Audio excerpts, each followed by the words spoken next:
Dieu nous bénisse abondamment. Mungu atubariki hoteli. Que Dieu nous bénisse encore une fois. Mungu atubariki lingine. Lorsque Dieu veut bénir un peuple. Wakati Mungu anataka bariki taifa. Lorsque Dieu bénit un peuple. Wakati Mungu anabariki taifa. Il y a des signes qu'il commence à manifester. Kuna kuyaka maalama ila anaanza kuonesha. Lorsque Dieu veut bénir un peuple. Wakati Mungu anataka kubariki taifa. Lorsque Dieu veut te bénir. Wakati Mungu anataka kukubariki. Il y aura des signes que tu vas commencer à remarquer. Kutakuya maalama ilotanza kona. Et à partir de ce matin. Na kuanzia asubuhi ya leo. Lorsque tu remarques ces signes là. Wakati unaona ile maalama ile. Comprends que c'est un message. Elewa sema inakuwa ni mjumbe. Le message de la bénédiction de l'Éternel. Mjumbe ya baraka ya milele. Et fais attention à l'ennemi, le diable. Parce que la bénédiction de l'Éternel, c'est parmi les trois choses que l'ennemi combat dans la vie des hommes. Si Dieu veut te bénir, pour que cette bénédiction-là, Dieu ne la fait pas suivre de chagrin. Il va d'abord commencer à travailler ton homme intérieur. Que Dieu nous bénisse abondamment. Pour que cette bénédiction-là ne puisse pas créer des scandales. Parce qu'il y a des gens qui ne peuvent pas supporter la bénédiction. Lorsque la bénédiction vient, c'est comme si ça crée une folie en eux. Mais pour que cela ne puisse pas t'arriver, Dieu travaille d'abord ton homme intérieur. Lorsque tu commences à remarquer que ton homme intérieur commence à te réclamer Dieu, il commence à te réclamer Dieu. Il commence à te réclamer la présence de Dieu. Dieu commence à travailler la prospérité de ton état d'âme. Comprends que derrière ça, il y a une bénédiction palpable. Il y a une bénédiction visible. Il y a une bénédiction visible que tu ne vas pas tarder à recevoir. Lorsque tu commences à avoir soif, tu commences à avoir faim de choses de Dieu. Jésus dit quoi? Dans Matthieu chapitre 5, le verset 6. Heureux ceux qui ont faim et soif de la justice, car le royaume de cieux est pour eux. Lorsque ton âme, lorsque ton homme intérieur commence à développer la faim, commence à développer la soif de Dieu, comprends que derrière ça, il y a le royaume de cieux. Tu es un homme heureux. Lorsque la soif et la faim de choses du royaume commencent à naître en toi, la bénédiction de l'Éternel n'est pas loin de toi. Que Dieu nous bénisse abondamment. Que Dieu nous bénisse encore une fois de plus. Lorsque ton homme intérieur commence à se sentir aussi dans la joie, lorsqu'on lui dit c'est le matin, allons à la matinée de gloire, c'est mardi, allons à la plénière, c'est jeudi, allons suivre les enseignements, c'est vendredi, allons à l'école de prière. Lorsque tu commences à dire aussi comme David, je suis dans la joie quand on me dit allons à la maison de l'Éternel. Lorsque ton homme intérieur commence à développer la joie d'aller à la montagne de l'Éternel, à la maison de l'Éternel, de venir à l'église, comprends que derrière cette attitude-là, il y a une bénédiction visible que tu ne vas pas tarder de recevoir. Maintenant, cette bénédiction-là ne te trouvera pas les mains croisées. L'ennemi ne te laissera pas faire. Lorsque tu commences à sentir cela, prie même pour ça. Dis même à Dieu, Seigneur, j'aimerais que tu ajoutes encore, que tu me donnes encore la joie d'aller à la maison de Dieu, que tu développes encore cela. Fais même la prière des combats spirituels. Seigneur, je détruis, je brise toute puissance de l'ennemi qui chercherait à m'empêcher d'aller à la maison de l'Éternel, parce que je sens que tu veux me bénir. Ile nguvu ya giza, ile uwezo ya giza ya kuniempesha kwenda kukanisa, ninaivunja jina la Yesu. Bien-aimé, parce que lorsque tu vas développer ça, tu ne feras même pas un mois. Tu verras que c'est le Seigneur qui est en train de te préparer pour recevoir maintenant une bénédiction palpable.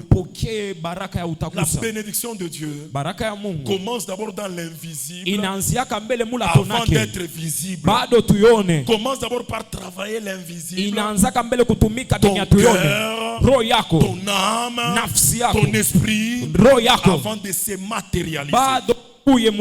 Lorsque tu commences à remarquer que tu commences à développer le dégoût du péché, il y avait peut-être un péché qui était attaché à toi. Mais lorsque tu es même sur le point de tomber dans la tentation, lorsque tu veux même commettre ce péché-là, tu sens que ton cœur, que tu commets ce péché-là, ton cœur n'est plus dans la joie.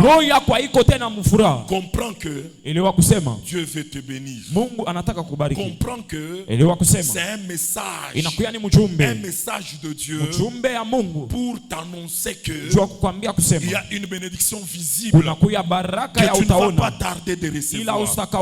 Maintenant, qu'est-ce qui nous arrive le plus souvent? Tu vas voir que l'Esprit de Dieu te demande à la prière, mais toi tu résistes à l'Esprit. Tu commences à attrister l'Esprit de Dieu. L'Esprit de Dieu veut te voir dans la présence de Dieu. Mais toi c'est le dimanche, toi c'est le mardi, toi c'est le jeudi, que tu as salon spécial à la maison. Tu enlèves tout. Tu commences à faire les entretiens, alors que ton esprit, lui, voulait te voir dans la présence de Dieu. Comprends que c'est le message du diable, l'ennemi de ta bénédiction. Lorsque tu sens que ton cœur te pousse à la prière, même si tu ne connais pas des sujets de prière, moi je reçois des fois des gens, de jeunes qui viennent me dire, papa, je sens que je dois entrer en jeûne, mais il ne sait pas pourquoi il doit jeûner. Il ne sait même pas ce qu'il doit prier dans la jeûne. Que Dieu nous bénisse abondamment. Et en tant que pasteur, nous leur donnons ce qu'il faut faire. Entre en jeûne comme tu as, comme l'Esprit t'a poussé. Et dans ton jeûne, fais ceci. Lis ces livres, médite sur ces passages, et prie comme ceci, et prie comme cela. Et lorsque tu vas terminer de jeûner, viens encore me voir et je vais prier pour toi. C'est comme ça que Dieu va rendre visible les bénédictions, ces bénédictions dans ta vie. Il commence d'abord par travailler ton homme intérieur avant que tu puisses vivre ces bénédictions de manière palpable. Que Dieu le bénisse abondamment. La bénédiction de Dieu a des exigences. Nous allons voir 5 exigences de la bénédiction de Dieu. La première exigence de la bénédiction, c'est notre sanctification. J'ai aimé ce qu'un exhortateur avait dit ici. La sanctification ici à New Life, c'est comme un dénominateur commun de toute vie excellente avec Jésus. Nous ne te dirons jamais que tu vas triompher avec Dieu si tu ne triomphes pas par la sanctification. Nous ne te dirons jamais que tu vas vaincre avec Dieu si nous ne te disons que pour vaincre, tu as besoin de la sanctification. Nous ne te dirons jamais que tu seras puissant si nous ne t'enseignons pas que cette puissance-là se cache dans la sanctification. Aujourd'hui, nous ne te dirons pas que tu seras béni si nous ne te disons pas que la première exigence de la bénédiction de l'Éternel, c'est d'abord la sanctification. Hosanna. La première exigence, la première condition pour que tu vives la bénédiction de l'Éternel, la bénédiction de l'Éternel là qui va t'enrichir, la première condition, la première exigence, Dieu veut d'abord que tu puisses te sanctifier. La parole de Dieu que tu reçois te purifie. Non, tu n'as pas dit amen. Les prières que tu fais là te purifient. Écoute, je vais te scandaliser. Venir seulement dans la présence de Dieu, contempler la magnificence de Dieu, c'est-à-dire tu entres dans la maison de l'Éternel, tu te mets seulement calme, tu commences seulement à contempler. Ton homme spirituel commence seulement à contempler la magnificence de Dieu. Tu commences seulement à voir la grandeur de Dieu. Tu ne dis rien. Tu soulèves seulement tes mains.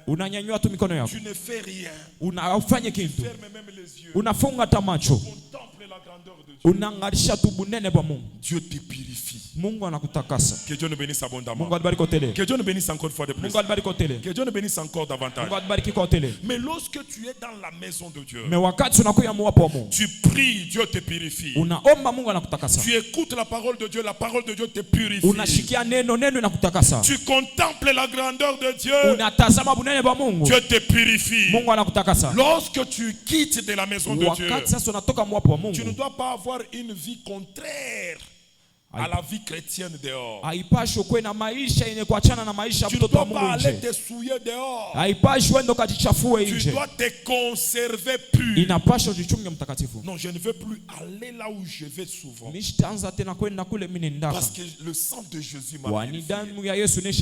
Je ne veux plus faire ce que je faisais, parce que la parole de Dieu m'a purifié.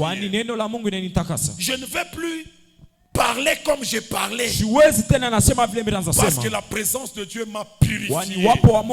Lorsque tu commences à te conserver pur, c'est ce qu'on appelle la sanctification. L'effort que tu es en train de mener pour rester toujours pur.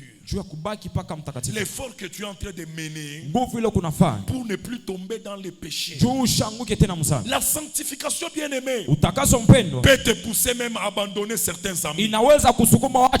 Tu regardes un ami comme ça, tu dis à partir d'aujourd'hui, toi et moi, nous ne sommes plus des amis. Ne viens pas chez moi.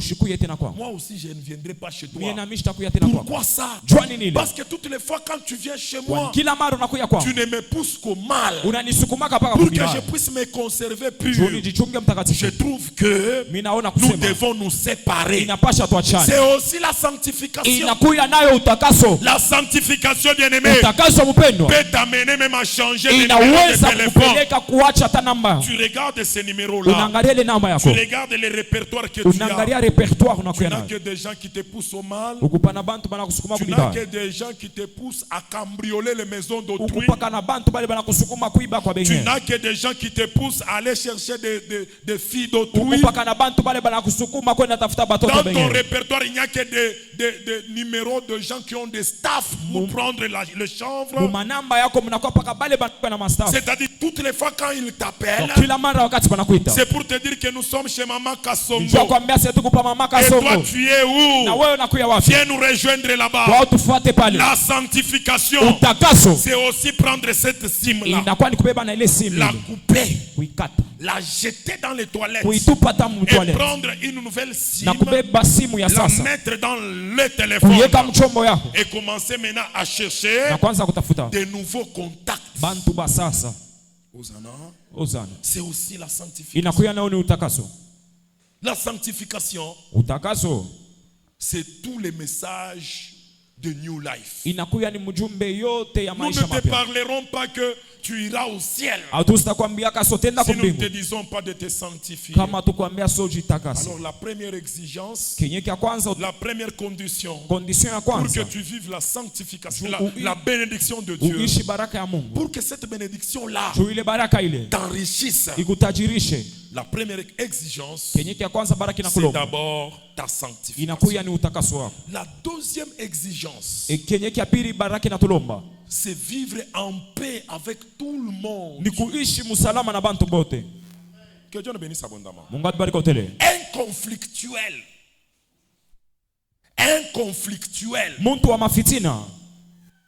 ne peut pas vivre la bénédiction.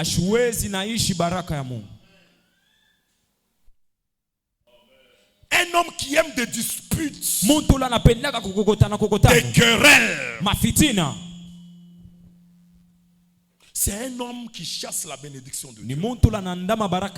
Bien-aimé dans le Seigneur, je suis venu dire à l'église ce matin, l'année 2025, c'est ton année de visitation divine. L'année 2025, c'est ton année de bénédiction divine. Mais Dieu veut que tu cesses d'abord d'être conflictuel.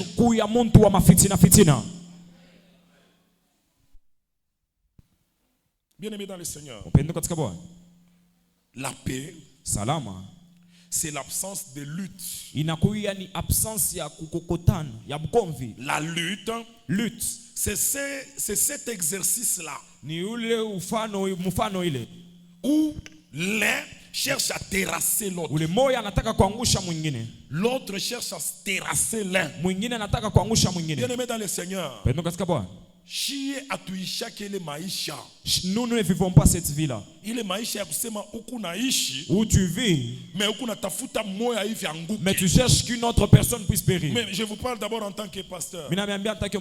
La présence de cette église ici n'est pas venue combattre la présence des autres églises. Moi je ne suis pas cette race-là de pasteurs qui combattent les autres pasteurs. Moi tu ne m'entendras jamais parler d'un pasteur du haut de cet hôtel, en bien ou en mal. Ce n'est pas ça le message que Dieu nous a donné. Moi je ne peux pas vivre avec une église où nous cherchons à faire tomber les autres églises.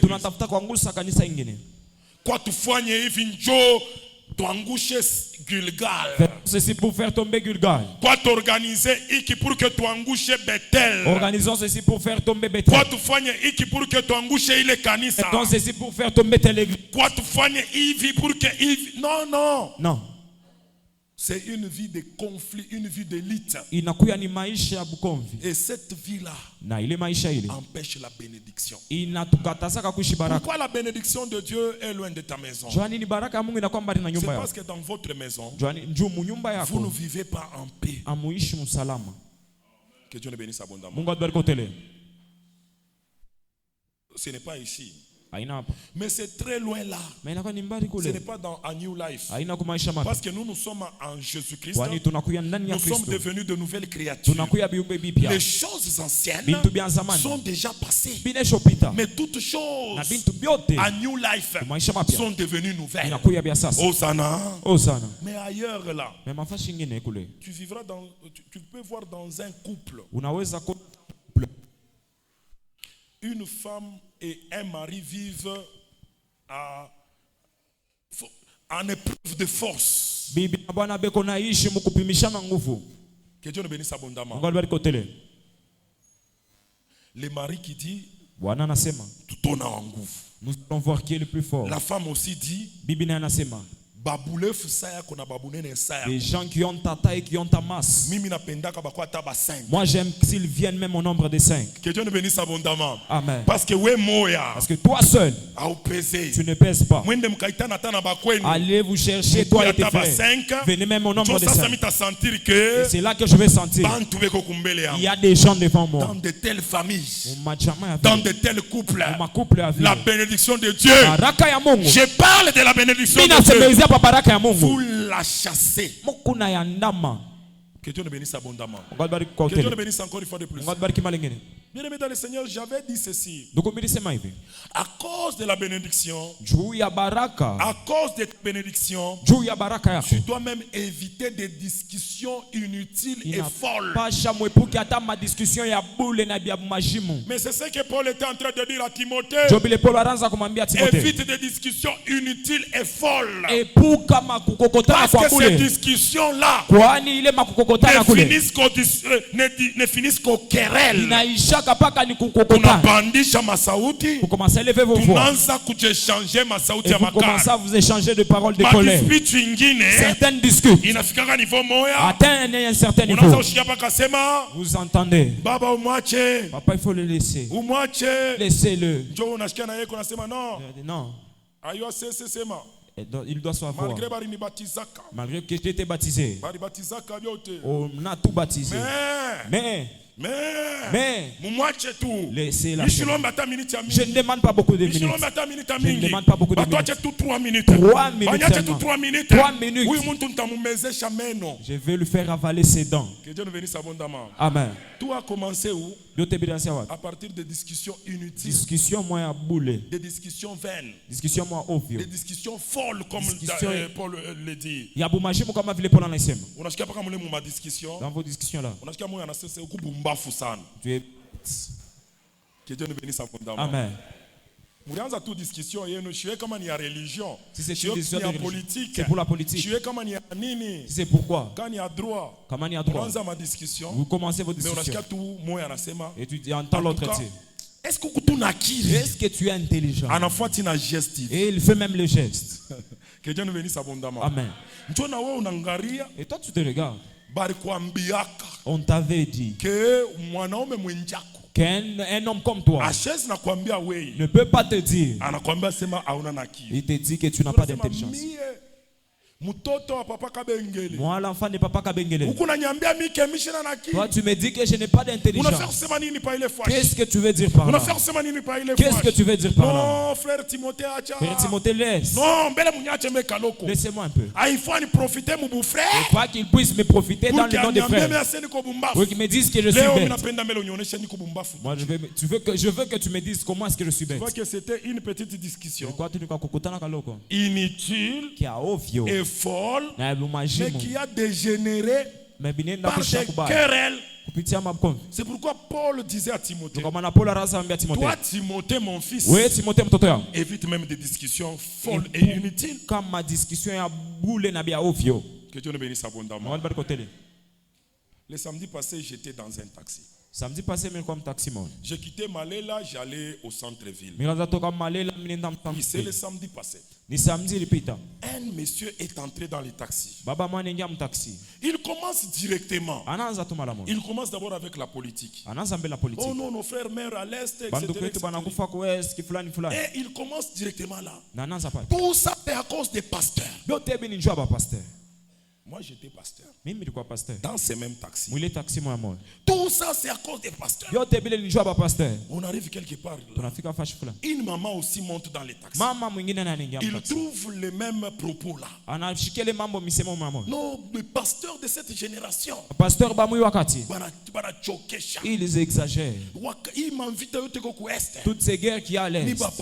Ce sont les pasteurs. La maman là aussi prend la parole. Maman aussi Nos pasteurs Seulement avec des mauvais jeux avec nos enfants. Pendant qu'il y a des guerres qui grandissent à l'est. Le monsieur a encore pris la parole. Il parle. Là où j'étais là, je me suis tué. Je me suis dit, Jean-Marc Ngombo, l'enfant de Delphin Wampanga. Je suis assis, on parle de pasteur. Moi aussi je suis pasteur. Dans les mêmes véhicules. Ils ont continué à injurier. Je vous épargne d'autres détails. Les détails de ce qu'ils disaient. Parce que nous sommes dans un culte mixte. Je suis seulement arrivé au niveau du parquet 2. J'ai dit au chauffeur, arrête, je vais descendre parce que c'est ici que je voudrais descendre. Je suis descendu et je suis parti. Pendant que je partais là, je me suis dit, moi, on insulte les pasteurs. Et je manque même quoi dire dans les véhicules. Que Dieu nous bénisse abondamment. J'ai entendu comme une voix qui me disait, parfois ça ne sert à rien. Il arrivera un jour que cet homme-là aura besoin des pasteurs. Parce qu'aujourd'hui, même si tu lui disais tout ce que tu voulais dire là, ça sera un passe-temps. Parce que dans sa vie, il n'a pas encore vu l'importance du pasteur. Que Dieu le bénisse abondamment. Je me suis rappelé à un certain moment en 2011, j'étais à Kolwezi. On m'appelle à Lubumbashi. Tous mes enfants étaient à l'hôpital. En ce temps-là, je ne priais dans aucune église. En 2011, à Kolwezi, je ne priais dans aucune église. En face de la maison où nous étions logés, il y avait une église.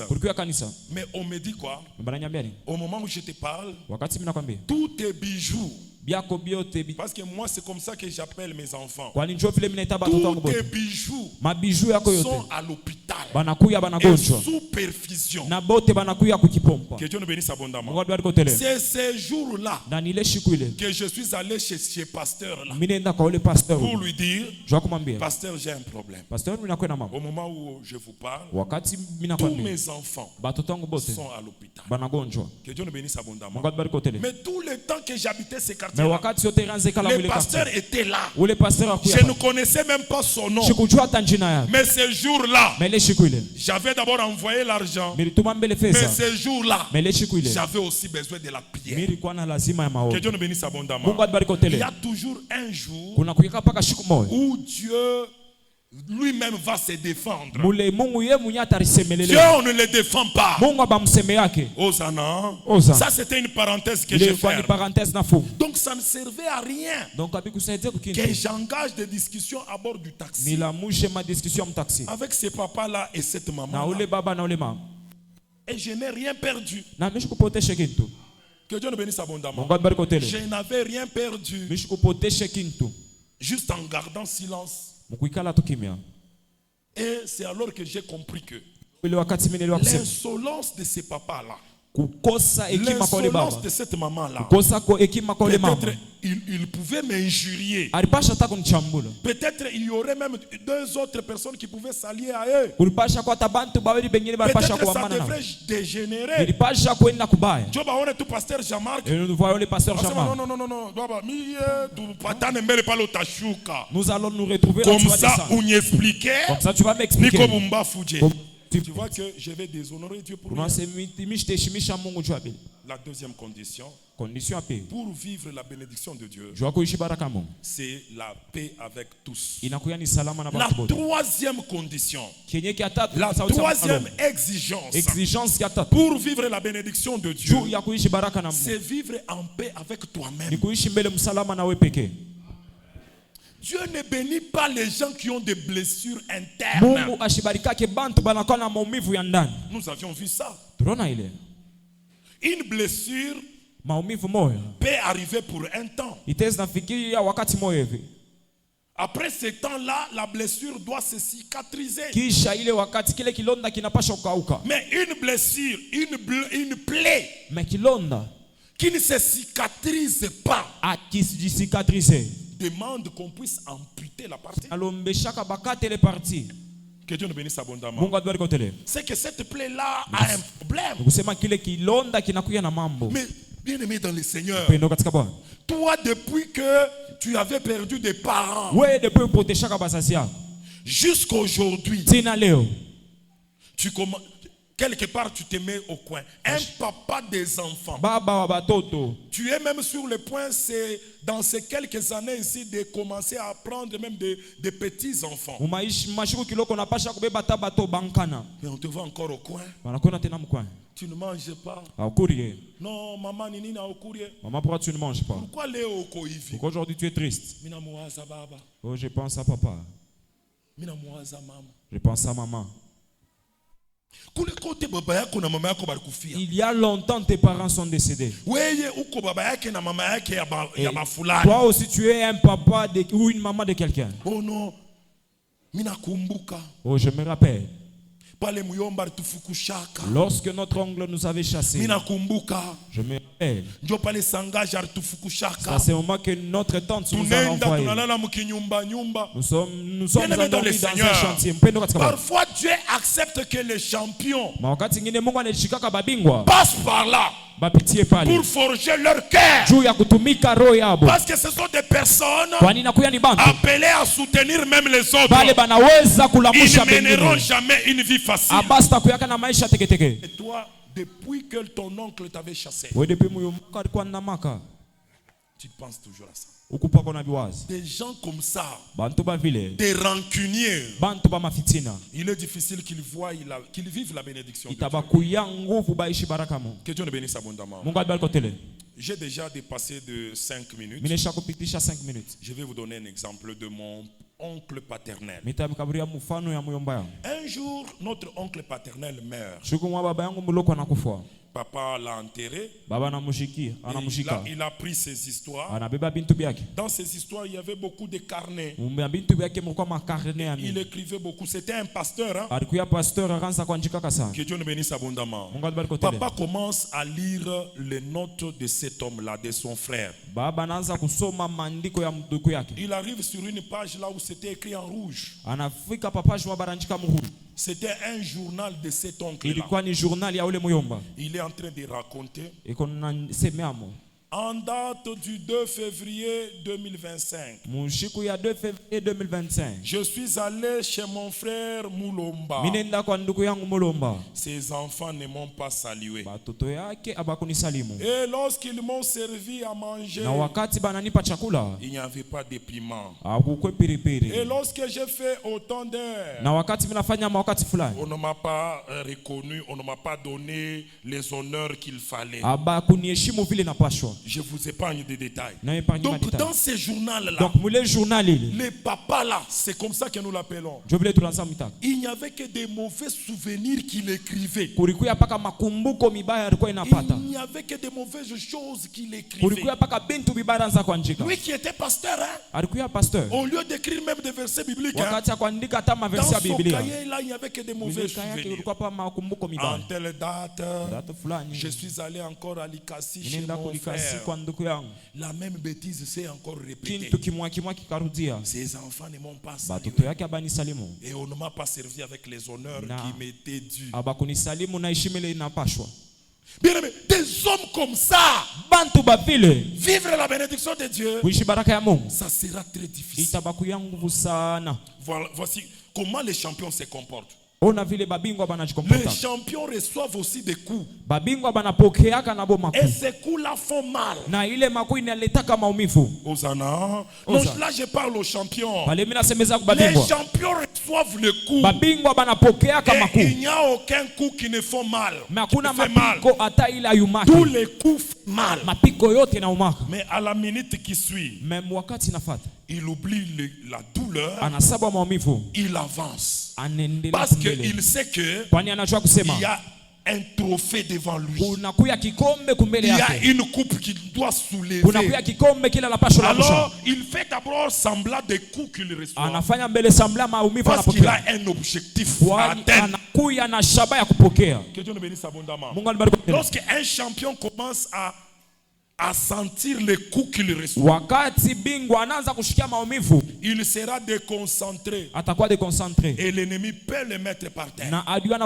C'est comme ça aussi avec toi. La couronne que Dieu a préparée pour toi, c'est ta bénédiction. Le trophée que Dieu a préparé pour toi, c'est ta bénédiction. Tu peux avoir des chocs dans la vie, mais à la minute qui suit, ne garde pas ces chocs dans ton cœur. Et tes yeux fixés sur la cible. La cible qui est ta bénédiction. Ne sois pas rancunier. Fais un effort pour vivre en paix. D'abord avec toi-même. Que Dieu nous bénisse abondamment. Vis en paix avec toi-même. Sens-toi à l'aise avec toi-même. Donc je sens que je dois un peu déborder. Pourquoi tu dois même manquer du sommeil à cause de ces problèmes-là? Pendant que tu as un Dieu vivant. Pourquoi tu dois continuer à marcher la main sur ta joue continuellement pendant que tu confesses un Dieu vivant et ta main est toujours à la joue? C'est un manque de foi. Quelqu'un qui a la foi, il peut rencontrer même la mer rouge. Pharaon peut me le poursuivre, mais il a la foi que malgré la mer rouge qui est devant moi, le Dieu que je confesse est capable de frayer un chemin dans la mer et je peux passer. Je ne peux pas me mettre à crier, je ne peux pas me mettre à pleurer à cause de Pharaon qui me suit. Moi, ce que je sais, c'est que le Dieu qui m'a fait sortir de l'Égypte, il est encore puissant, il est encore fort pour me faire entrer à Canaan. Donc Pharaon ne représente rien, la mer rouge ne représente rien. Je continue à marcher, la tête haute, je continue à marcher, poitrine bombée, parce que je sais que mon Rédempteur est vivant et il s'élèvera le dernier. La quatrième exigence pour vivre la bénédiction divine, c'est le travail. Nous ne pouvons pas te prêcher que tu seras béni si nous ne t'enseignons pas à travailler. Dis à ton voisin, rendez-vous au mois de mai 2025. Retiens déjà ça. Au mois de mai 2025, en ce mois de mai prochain ici, nous allons parler de la bénédiction par le travail, des exploits par le travail, réaliser les actes de valeur par le travail. La cinquième exigence. Et c'est par là que je vais commencer le dimanche 9. La cinquième exigence de la bénédiction, c'est la dîme et les offrandes. Là, les amens commencent à se compter du bout des bois. La cinquième exigence, c'est le secret des dîmes et des offrandes. Pourquoi vous dites amen, mais vous commencez à sourire. Voilà. Nous sommes arrivés où est-ce que nous parlons, d'où est-ce que nous disions. Ces messieurs viennent de commencer. Nous croyons que lui va nous parler du ciel. Il commence maintenant à nous parler sur les offrandes. Il n'y a pas de bénédiction sans le respect des secrets, des dîmes et des offrandes. C'est par là que nous allons commencer. C'est ce que nous allons développer. Et je dis que c'est la parole du Seigneur. Est-ce qu'il y a quelqu'un qui a besoin d'écouter ça? Est-ce que je peux voir les mains des gens qui veulent écouter le mystère des dîmes et des offrandes? Est-ce que je peux écouter les amens? Acclame très fortement pour le roi des rois.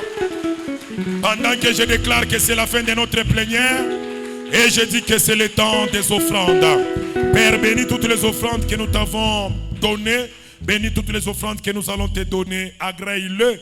Ouvre les écluses des cieux. Répands la bénédiction dans la vie de tes enfants en abondance. Au nom de Jésus. Amen.